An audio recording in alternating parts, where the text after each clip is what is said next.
Well, great opportunity now to sit down with the superintendent of Shelton Schools, Wyeth Jessee. Wyeth, how you doing? Great. Nice seeing you again, Jeff. It's always good to see you. It's been a little while since we've had a chance to catch up, so we'll kind of look ahead to the ending of the school year. Do you want to, put a note on the fact that looks like the football coach saga has kind of ended? Coach Smith had submitted his resignation. We saw the reports in the media out there, and the district got a lot of commentary from its citizens in the district. What's the takeaway on a situation like that for the district? Looking back, kind of able to reflect moving forward. An unfortunate situation that doesn't reflect who we are. One of our 4 priority areas and the things that we've heard from our families is safe and welcoming environments. And we work really hard on it. Jeff, anywhere trying to build those relationships, knowing each student's story, strength, and need, make sure they're welcomed. We've cut our discipline rate by just shy of 60% over the last year. Really trying to work on our attendance, trying to get there. That'll be a big move for us next year because attendance is an issue at almost every school district across the United States. But on that particular incident, when we have students getting hurt, good decisions need to be made, and they weren't made. Yeah. And so, for us, lessons learned. What can we do to do better by our students and our families? And we've already made some moves to provide better oversight, switching up how we train our coaches and our staff. We've already had in place some things, and we just got to make sure we utilize them, like a anonymous tip line for any SHS student. If they see something or something happens that isn't good, let us know. We want to know right away. And so that's those kind of things, and you have some things in place, Jeff, but then they're just not followed to the degree you want them to. What do we do to switch things up to do better by it? And then, moving on and do better. And in this case, we're going to have already out there, we have 2 finalists for the football coach position. It's going to be a new era for us for SHS football, and so we're going to have a community event coming up next week. It'll be posted on the SHS website or the athletic website. I don't know where that exactly is going to get posted, so I'm sorry because it was just getting to me yesterday. So we'll have a community event if people want to come out for that. And I guess that's kind of my last comment too, just because you said, hey, community didn't make comment. Both sides. I received a lot of comments criticizing, specifically the coaching staff, and then I had some ones that are really in support and some of the good work that had been done over time. So, things, it's fairly divided based on some of the conversations and the correspondence we've had, and our deal is, hey, we got to do better as a district, and we also want to try to build back the trust and better relationships in general so that we can work as a unified community. Because that's going to do best by our students and for this, our scholar athletes that we have, not just in football, but all our athletics in clubs and activities. For better, for worse, football is kind of usually in schools and communities, that's the focus. People see it, and that's kind of where they go and make their basis of determination. You mentioned attendance. Your predecessor really was focusing on 100% graduation, 100% attendance, making sure the kids are in there. It was tough, obviously, over these last couple of years with all the pandemic and the struggles there. What does it mean for kids to be in classroom those 180 days? And, because you talk to parents and they'll say, well, we're going to go on vacation.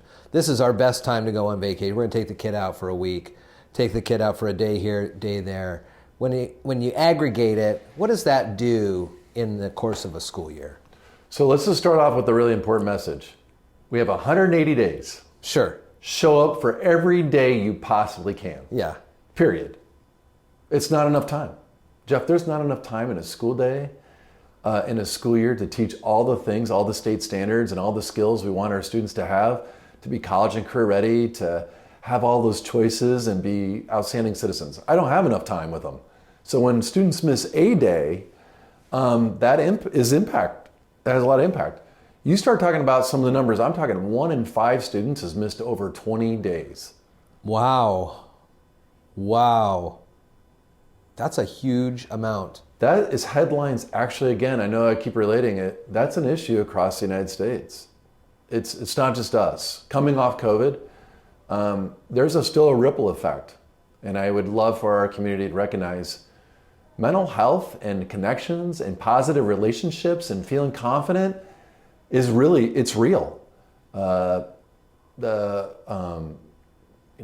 Department of Education here for the state, OSPI, has recently communicated suicide or inclinations or suicide rates are up in the state. That's still a significant issue. I think it hits a little bit less of our community, but it has recently. Whether that's someone sometimes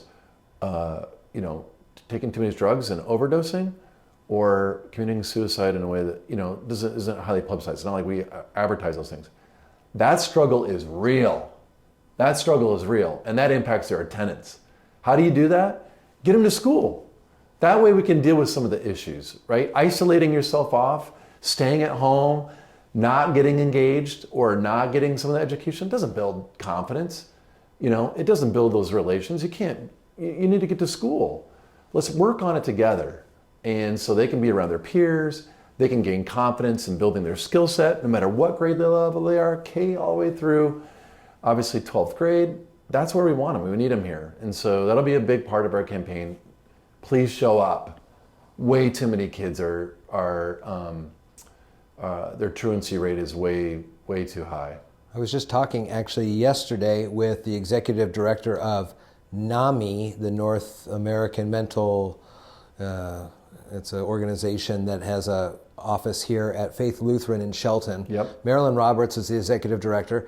And on June 1st, there's going to be a NAMI Walks, like an opportunity to kind of spread and break the stigmatism of mental awareness. It's going to start at the high school, go to the hospital and back. So that's a good partnership there and very important. Is it something where do the parents know that the kids aren't going to school, or do they not have as much buy-in either after the pandemic, or where?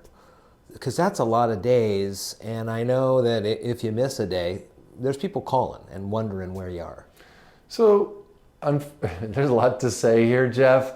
One, I just want to be clear, when we say things like mental health, doesn't mean what people sometimes think is some kind of really big clinical definition that someone can't be really functional. Actually, a lot of people have struggles related to mental health and to social skills that just need to be addressed, again, through a lot of preventative measures, a lot of structures and routines, a lot of building out their social skills and networks, a support network when things aren't going so well, right? So those are things that most people need. Right. So I don't want to pretend like this is just about those people over there and they're different. It's a lot of people that I would say, in any given community who need those things. And so we are trying to provide that as a district.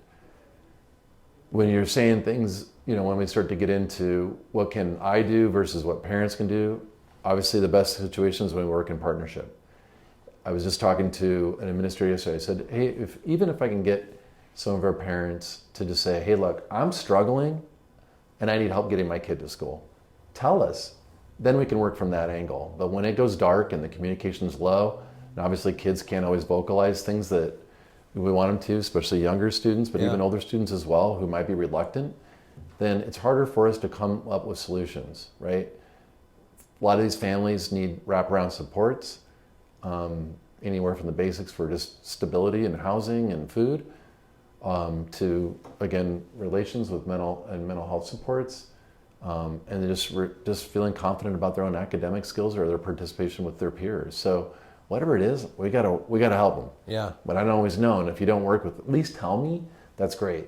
I don't have some magical law and truancy courts in a lot of places people think that is. That's the end of the road. Sure. You don't want to get there because nothing generally great comes out of those processes. There's really safety, last resort safety measures. The best resort is just like really building those relationships and saying, hey, this is what we need and this is what we can do. Schools are, and they're open for volunteers and for those parents to come in. And, it was tough obviously, 4 years ago, it was an unprecedented event, and schools were not open. We weren't taking volunteers or helpers out there, but schools across the country, and especially here in the Shelton School District, are open. Come on in. They'll put you to work, see what it's like in here, and you know, a little bit of time here and there helps to kind of understand too what's going on. I couldn't have said it better, Jeff. That's right. Come on in, be part of the community, read to kids, help us organize things. We can always use another hands on deck. If you not even your comfort level to have to tutor or read, hey, come and help me just at least organize the books. Help get the classroom, get some things up on the walls, take them off. You know, like some of those things are really meaningful, and just being a presence, right? And seeing the kids and their excitement. Jeff, you and I have been in the schools, doesn't matter which one, you can see some really cool things. Yeah. Little connections with kids, teenagers included here, folks. Yeah, that's right. Really cool things to watch a kid turn around and go, yeah, I haven't read a book in 4 or 5 years.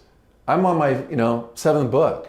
I'm really loving this. Yeah. Oh, what do you love about it? What's going on? Oh yeah, did you know? And you get in a conversation, or they get excited about telling about their club they're in. They talk about like some of their math work and some of the modules they're doing, the engineering, the health care industry, getting ready for that. It's just really cool. Yeah, it is. It's automotive. Yeah, three students in the automotive classes are guaranteed employment after high school. I mean, just have a conversation with one of those kids. Yeah. One of them, and it just makes your day better. Yeah. I had a great time when I read at Dr. Seuss's birthday, kind of running the gamut. So I think they were first graders, and we had a great time. We read the story, and then we just kind of chatted.